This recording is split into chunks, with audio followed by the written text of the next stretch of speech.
Então, boa tarde a todos. Vamos começar com a segunda parte do nosso curso de criminologia, desta feita falando sobre as teorias macrosociológicas da criminalidade, parte 1. Então, nós vamos falar das teorias macrosociológicas da criminalidade. Vamos falar na nossa parte introdutória, das teorias macrosociológicas. A ciência que investiga o problema do crime pode ser classificada em criminologia tradicional e criminologia nova, ou criminologia crítica, Segundo Jorge de Figueiredo Dias e Manuel da Costa Andrade. Aliás, o Manuel da Costa Andrade, queria mandar um abraço para ele, foi nosso professor no mestrado da Universidade de Coimbra, lá em Portugal. O grande Manuel da Costa Andrade. A criminologia tradicional, como nós vimos na parte inicial desse curso de criminologia, ela procura quais as causas do crime. Então nós vimos que é criminologia, estudo do crime. Como é possível prevenir a sua ocorrência? Nós vimos, entre outras coisas, que é possível prevenir a sua ocorrência através do que nós chamamos de prevenção primária, que é o estado de bem-estar social, você assegurar ao cidadão os seus direitos líquidos e certos, os seus direitos e garantias fundamentais. Você dá, por exemplo, saúde, educação, trabalho, habitação, previdência, lazer, e evidentemente que isso vai, então, gerar uma possibilidade maior de que não haja crime. Não é que eu vá zerar as taxas de criminalidade, mas isso vai melhorar com certeza. Já a criminologia crítica, também investigando o fenômeno criminal, indaga por que determinadas pessoas são tratadas como criminosas e quais as consequências dessa seleção. Então nós vimos também, e nós vamos ter uma escola que vai falar mais aprofundadamente sobre isso, de que determinadas classes de pessoas, os hooligans, os skinheads e outras classes de pessoas, são estigmatizadas pelo Estado. E aí o aparelho policial reprime mais, está mais atento a essas pessoas do que as demais. Então, ele quer saber por que são tratadas essas pessoas como criminosas. Quais as consequências dessa seleção? Haveria uma espécie de seleção natural em relação a determinadas classes de pessoas, Como ela é efetivada? Enfim, sobre o mesmo objeto, os cientistas elaboram questões diferentes que reclamam respostas diferentes.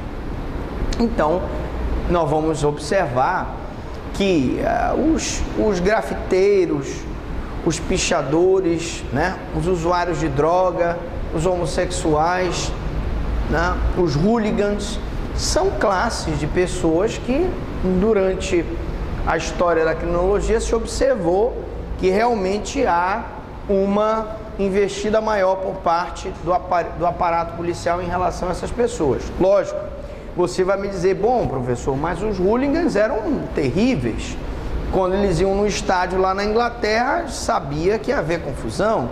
Então o governo inglês tinha que aumentar o contingente de policiais. Mas então, essas respostas aqui, elas estão relacionadas também ao comportamento dessas classes de pessoas que acabam gerando, como eu disse, o comportamento das vítimas, acaba gerando a reação do Estado. Existindo para a explicação do crime mais de uma relação de complementariedade do que de exclusão. Nós vimos que existem várias teorias em relação ao crime. Uma dizendo que o crime está relacionado a fatores biológicos, outra dizendo que está relacionado a fatores psicológicos, outras já defendem um fator sociológico, fazendo da criminologia uma ciência interdisciplinar, e nós já explicamos por que é interdisciplinar, porque ela se relaciona com outros ramos do direito, e aí eu tenho o direito penal, o direito processual penal, o direito penitenciário, né? A biologia criminal, a sociologia criminal, a criminalística, etc. E por conta de ser uma ciência interdisciplinar que envolve a biologia, a psicologia e a sociologia. Nessa visão, os autores citados agrupam as teorias criminológicas da seguinte maneira. Então vamos então ver aqui as teorias criminológicas. Primeiro, a criminologia tradicional, que nós já vimos a escola clássica, a escola positiva e a escola sociológica criminal. Então, repetindo, estamos aqui falando de teorias criminológicas. Primeiro vamos falar da escola clássica, escola positiva e sociológica criminal. E nós temos, num segundo momento, a criminologia nova, ou moderna criminologia, ou criminologia crítica, que é a teoria da rotulação, também conhecida como labeling approach, nós vamos ver daqui a pouquinho, a etnometodologia e a criminologia radical, tá? Nós vamos ver, eu estou só primeiro explicando e nós vamos aprofundar o estudo sobre a nova criminologia crítica, né? Que é a teoria da rotulação. Você já sabe mais ou menos o que é a teoria da rotulação, porque todos nós acabamos rotulando. Você vê um skinhead, você rotula ele de violento. Você vê um hooligan, você rotula ele de violento, e etc. E, evidentemente, a etnometodologia e a criminologia radical. Vamos então para a escola clássica. Na verdade, estamos fazendo uma pequena recapitulação do que nós falamos na aula introdutória. Então, para a escola clássica e o século XVIII e XIX, o crime não é uma entidade de fato, mas uma entidade de direito. Nós dissemos, quando falamos da escola clássica, que existe um conjunto de normas que regulamentam a conduta do indivíduo em sociedade e que, portanto, na hora que o crime é estipulado, eu tenho, então, um ente de direito, porque, afinal de contas, nada mais é do que uma previsão legal na lei penal. O homem dotado de razão e livre-arbítrio atua movido pela procura do prazer, o hedonismo. E a ordem social resulta de um consenso. Todos nós aqui, segundo a teoria finalista, temos uma finalidade. Tudo que a gente busca, desde de quando nós nascemos, que a gente procura o peito materno para se alimentar, a gente busca o prazer. Você está estudando, fazendo esse curso, porque naturalmente você quer uma melhor qualificação, para que você ganhe um pouquinho mais de dinheiro, para poder te pagar uma passagem, para que tu compres um carro novo, ou que tu compres uma casa, uma joia, alguma coisa que te dê prazer. Nós vivemos para ter prazer, salvo aqueles absolutamente masoquistas. A maioria das pessoas vivem para ter prazer, né? E se eu quero prazer e tu queres prazer, no momento que a gente quer o mesmo bem, há o que nós chamamos de lide ou litígio, que precisa ser resolvido pela ordem social. Essa ordem social necessita de um consenso em torno de valores fundamentais. Se eu tenho aquela casa, e aquela casa é minha, eu sou o senhor daquela propriedade, não há possibilidade da pessoa invadir a minha casa sem a minha autorização, sem que haja um acidente ou um crime em que esteja sendo praticado. Se eu tenho o meu carro, eu tenho o direito de sair do meu carro e andar. Eu tenho essa roupa, a roupa é minha, eu uso como eu quiser. Então você tem o direito de usar aqueles bens que te pertencem, visando o quê? O bem-estar de todos. É o que nós chamamos de contrato social. Jean-Jacques Rousseau já dizia que nós todos, implicitamente, passamos uma procuração para o Estado, dizendo: olha, Estado, eu me comprometo em não exercer a minha vingança privada, te dou todo o poder para que tu exerças o teu poder de punir, contanto que você me dê segurança. Se alguma pessoa lesar o meu bem jurídico, você, Estado, é o aparelho repressor. Eu não vou exercer a vingança privada. É o que diz o Jean-Jacques Rousseau no livro dele, Contrato Social. Assim, a conduta criminosa é uma escolha racional, uma opção do criminoso que avalia os riscos e benefícios da empreitada criminosa. Nós também falamos isso aqui, quando nós falamos um pouco de organizações criminosas que cuidam do tráfico de drogas,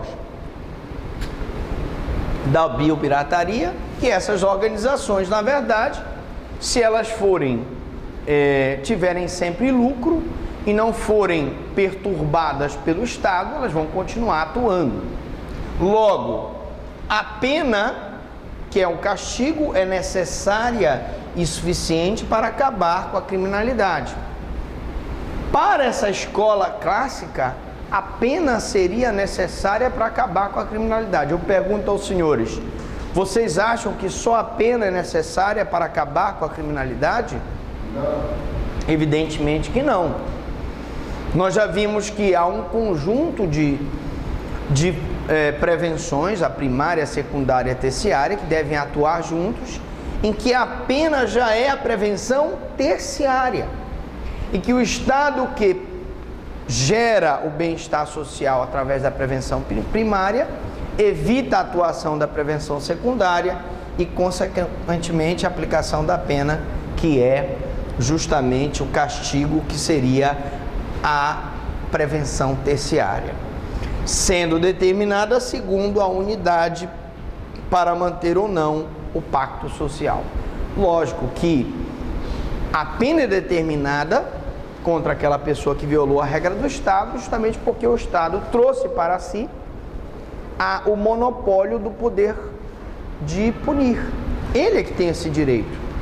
Algumas pessoas exercem a vingança privada, é bem verdade, mas o certo é que na hora em que nós celebramos o contrato social com o Estado ficou como detentor daquele direito de punir e, portanto, ele vai fazê-lo de acordo com as suas normas. Bom, já a escola positiva tem um outro enfoque. Diante de tudo isso que eu falei aqui, da escola clássica, diante do fracasso das reformas penais inspiradas pelos clássicos, que achavam que a pena seria a solução para todos os problemas criminais, a escola positiva, já no século XIX e século XX, propõe outros postulados. Por exemplo, ela nega o livre-arbítrio e afirma a previsibilidade do comportamento humano. Nós demos o exemplo do cidadão que sai com seu cachorro para levar o cachorro para fazer xixi na esquina, e diante do relógio bonito de ouro, o ladrão se aproxima e subtrai o relógio. É muito fácil eu dizer que ele tem o livre-arbítrio, né? Ele conhece a lei, está ali, sabe o que ele faz. Mas o difícil é reconhecer que talvez o Estado não tenha dado para ele possibilidade dele ter aquele relógio, ou ele ter aquele tênis, ou ele ter aquela roupa, ou ele morar naquele imóvel, ou ele usar aquele carro, e por isso gera nele um sentimento de revolta e de inveja, talvez, que faça com que ele pratique crime. E, evidentemente, quando ela afirma que existe uma previsibilidade do comportamento humano, ela quer dizer o seguinte: se eu prevenir a criminalidade dando ao sujeito todas as condições do exercício dos direitos e garantias fundamentais, existe a grande probabilidade de que ele não venha a praticar crimes. O problema dessa teoria, como eu disse, é o determinismo. Porque o criminoso, ele é um ser humano, e o ser humano é um ser absolutamente complexo. Eu não posso colocar só uma variante para explicar o fenômeno da criminalidade. Eu tenho vários fatores que podem levar, porque se fosse por isso, uma pessoa rica que mora numa casa, que tem, como diz a música do Traje a Rigor, uma guitarra, o pai acha bom que o filho caia na farra, filho homem tem que ter o carro seu, tudo ele tem, mas ele não se sente feliz e ele pode então enveredar também pela criminalidade. Então, nós temos aí no determinismo a principal crítica da escola positiva, passando a investigar as causas dos crimes a partir dos criminosos. O crime é uma entidade de fato. E aí a escola positiva retira da entidade de direito e coloca para a entidade de fato. Um fenômeno de natureza sujeito a leis naturais, biológicas, psicológicas e sociológicas. Nós vimos que fundamentalmente o criminoso ele é influenciado por fatores biológicos, são caracteres hereditários que ele trouxe dos seus antepassados. Ele tem fatores psicológicos, que é ele mesmo, a personalidade dele, o eu, que impede que mecanismos selvagens que ele tem no id passem para o consciente e façam com que ele pratique a conduta. E também temos fatores sociais ou sociológicos, que é a influência do meio, que pode fazer com que ele venha a praticar crime. E esses fatores que podem ser identificados estudando-se o homem criminoso. A pena-castigo é inútil, pois a conduta criminosa é sinônimo de uma doença e como tal deve ser tratada. Isso era o que nós vimos quando o Lombroso começou a estudar aquelas pessoas que tinham uma orelha diferente, um nariz protuberante, um queixo protuberante, poucos pelos no rosto, e ele achava que aquela pessoa trazia em si uma espécie de doença, uma predisposição genética para praticar crime. Isso não é verdade. Você poderá dizer assim, bom, professor Franklin, mas realmente existem pessoas que estão predispostas a praticar crime. E é verdade. Eu tenho o esquizofrênico, eu tenho o louco furiose, eu tenho aquela pessoa que verdadeiramente pode vir a praticar crime, mas eu preciso então desmistificar o crime como uma espécie de doença e ser tratado como doença, em nome da defesa da sociedade. Claro que aquelas pessoas que não têm condições de entender o comportamento ilícito e determinar-se de acordo com esse entendimento, que são os inimputáveis, a eles eu devo tratar como doença mental e a eles eu devo impor a medida de segurança, de internação se o crime for punido com reclusão e de tratamento ambulatorial se o crime for punido com detenção. Atualmente, as teorias que analisam o criminoso buscando uma explicação para o crime podem ser agrupadas da seguinte maneira: teorias de controle. Então, agora, nós vamos falar um pouco de algumas dessas teorias que explicam a origem do crime.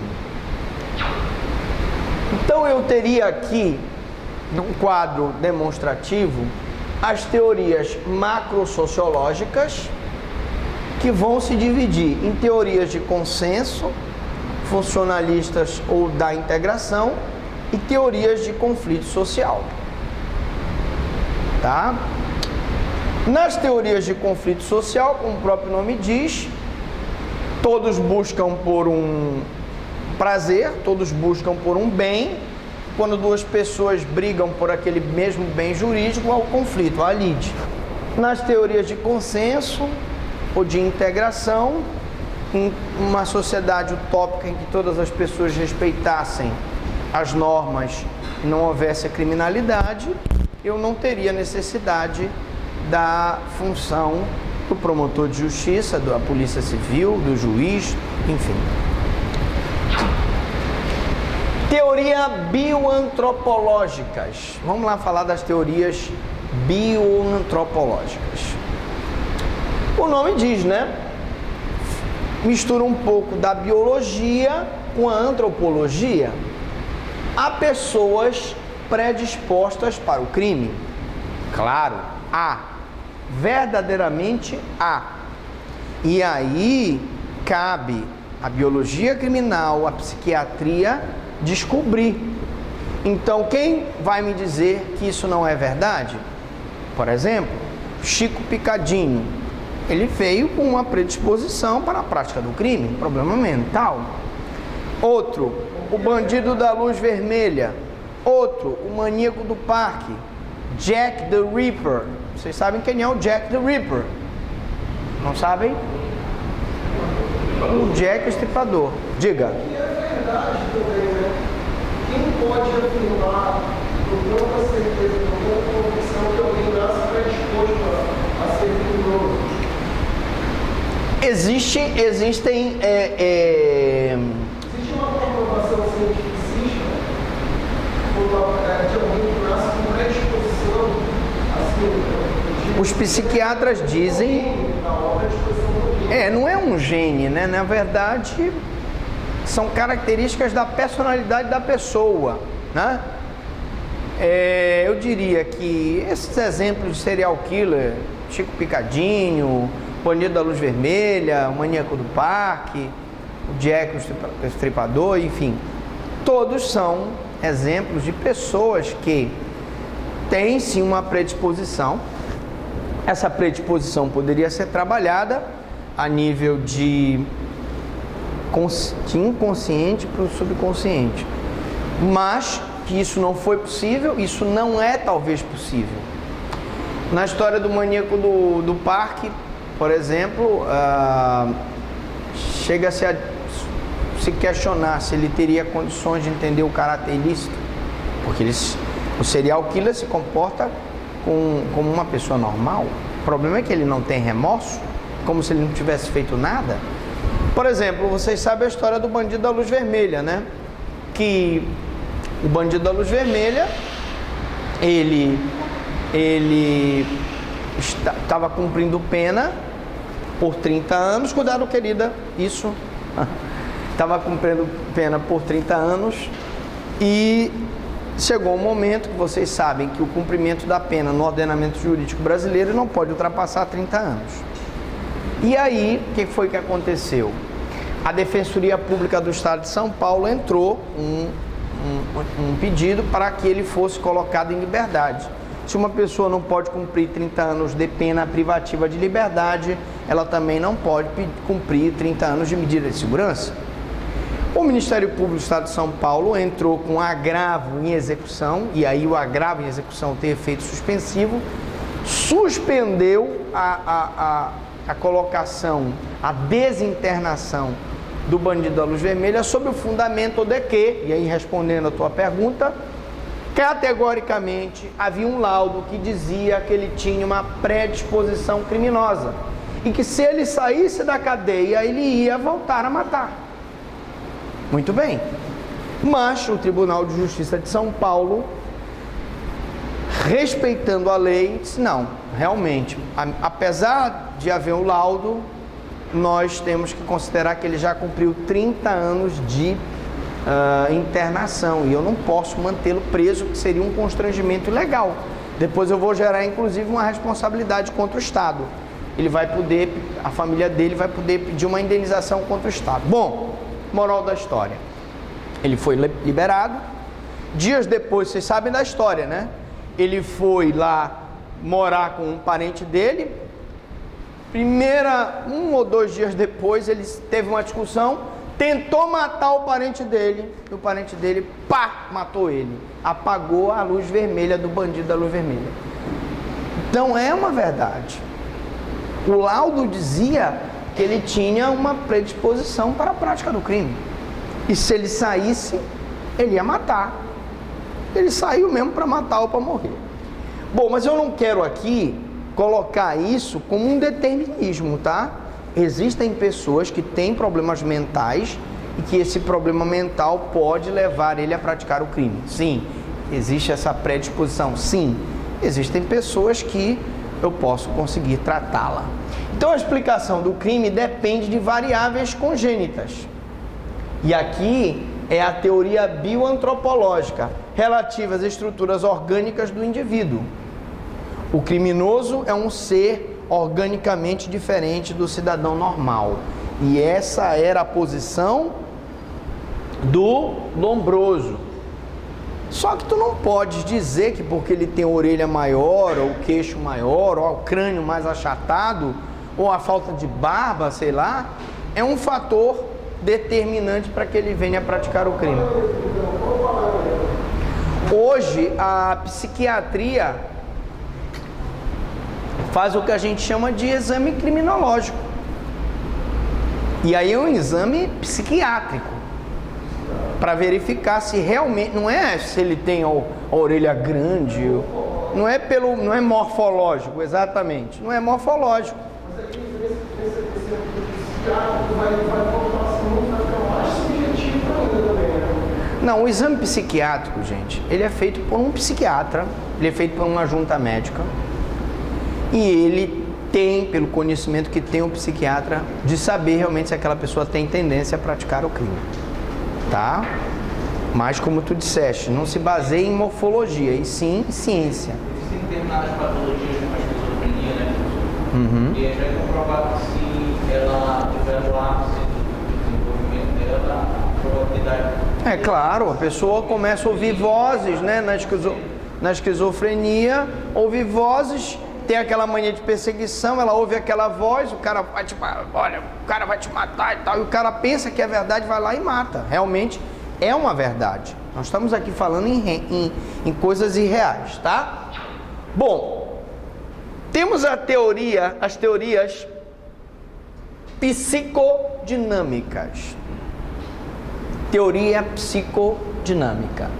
O criminoso aqui nessa teoria é diferente do não criminoso.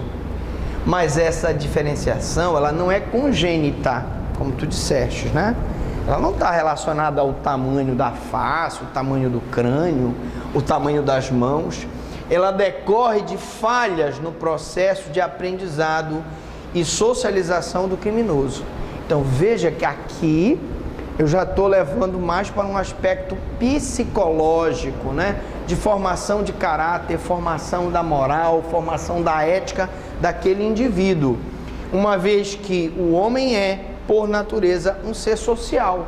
Mas eu, na criação daquele indivíduo, posso ter falhas que façam com que ele se torne um ser antissocial. Passando um pouco para a ficção, né? Vocês devem ter visto aquele filme, eu gosto muito daquele filme, Hannibal, A Origem do Mal. Quem já assistiu? Olha, eu sou sempre polêmico, esse rapaz. E você viu que logo no início do filme, ele acha graça. Logo no início do filme, ele foge com a irmãzinha, fica na cabana, né? E aqueles terroristas, sei lá, fugindo lá da guerra, eles acabam matando a criança e ele, para não morrer de fome, come a própria irmã. E isso tem uma implicação grande na vida dele e faz com que ele então se torne um assassino, um serial killer, né? Extremamente inteligente, mas ao mesmo tempo extremamente cruel. Por quê? Claro, ali é uma ficção, mas só para entender que aquela pessoa, ela foi submetida a um tratamento que teve um comprometimento do seu caráter, da sua ética.